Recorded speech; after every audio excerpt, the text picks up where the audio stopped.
খোঁজ নেই জিএম কাদের বিরোধী জাতীয় পার্টির। তড়িঘড়ি করে সম্মেলন শেষ করে রীতিমতো চুপসে গেছে ব্যারিস্টার আনিসুল ইসলাম মাহমুদ ও এবিএম রুহুল আমিন হাওলাদারের নেতৃত্বাধীন জাপার অষ্টম এই অংশের নেতারা। তাছাড়া দলটির খণ্ডিত অংশগুলোকে এক করে নতুন করে পথ চলার ঘোষণা দিলেও শেষ পর্যন্ত এ কাজেও ব্যর্থ হয়েছেন তারা। সব মিলিয়ে নতুন জাতীয় পার্টির ভবিষ্যৎ নিয়ে প্রশ্ন উঠেছে। চলতি বছরের ২৮ জুলাই জাতীয় পার্টির ১০ম কাউন্সিলের ডাক দিয়েছিলেন জিএম কাদের। ঠিক দুদিন আগে হল বরাদ্দ বাতিলের কথা বলে পার্টির চেয়ারম্যান সম্মেলন স্থগিতের ঘোষণা দেন তিনি। এ নিয়ে দলে প্রচন্ড বিরোধ তৈরি হয়। ওদের স্বপ্ন পূরণে পাশে থাকতে পেরে আমরা গর্বিত। জিএম কাদেরের সঙ্গে বিদ্রোহ করেন শীর্ষ নেতারা। এক পর্যায়ে দলীয় শৃঙ্খলা ভঙ্গের অভিযোগ এনে ১০ জনকে বহিষ্কার করেন জিএম কাদের। পাশাপাশি তাদের নামও দলের ওয়েবসাইট থেকে তুলে নেওয়া হয়।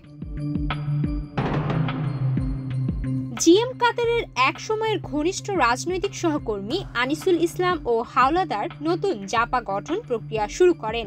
এতে একে একে জিএম কাদেরের সঙ্গে থাকা শীর্ষ অনেক নেতাই যুক্ত হন। রওশনপন্থীদের মধ্যে অনেককেই বাগিয়ে আনেন তারা। এরই ধারাবাহিকতায় গত ৯ আগস্ট সম্মেলন অনুষ্ঠিত হয়। এরপর ২৩ আগস্ট দলের ঢাকা মহানগর দক্ষিণের যৌথ সভা হয়েছে। এর বাইরে তাদের উল্লেখ করার মতো কোনো কার্যক্রম নেই।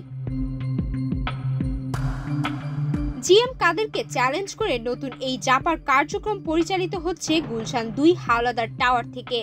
এবিএম রুহুল আমিন হাওলাদারের ভবন থেকে জাপা কার্যক্রম চালালেও ঠিকানা ব্যবহার করা হচ্ছে কাকরাইল জাপার কেন্দ্রীয় কার্যালয়।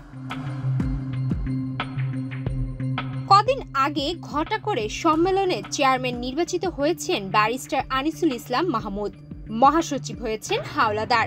নতুন কমিটি গঠনের পর আর খোঁজ নেই আনিসুল ইসলাম মাহমুদ, কাজী ফিরোজ রশিদ, রুহুল আমিন হাওলাদার, মজিবুল হক চূর্ণ ও আবু হোসেন বাবলাদের। কোথায় আছেন তারা? জানা গেছে মাঝে মধ্যে গুলশানে হাওলাদার টাওয়ারে বসেন কয়েকজন। সেখানে গল্প খাওয়া দাওয়া শেষে যে যার মতো করে চলে যান। এর বাইরে নতুন আশা জাগানো জাপার কার্যক্রম বলতে উল্লেখ করার মতো কিছুই নেই। অবশ্য জিএম কাদেরের অভিযোগ একটি পক্ষের লোভে পড়ে দল ভাঙা হয়েছে। মূলত আগামী নির্বাচনে একটি অংশের সঙ্গে জাতীয় পার্টি নামে জোট গঠন করতে পারে আনিসুল হাওলাদার অংশ। তাছাড়া বর্তমান রাজনৈতিক বাস্তবতায় জাপা নিষিদ্ধ। দলের বিচার ও জিএম কাদেরকে গ্রেফতারের প্রশ্ন তারা নীরব। সব মিলিয়ে নতুন জাতীয় পার্টি আছে কি নেই সেটাই এখন বড় প্রশ্ন। সুমাইয়া মিতু, বাংলাদেশ প্রতিদিন।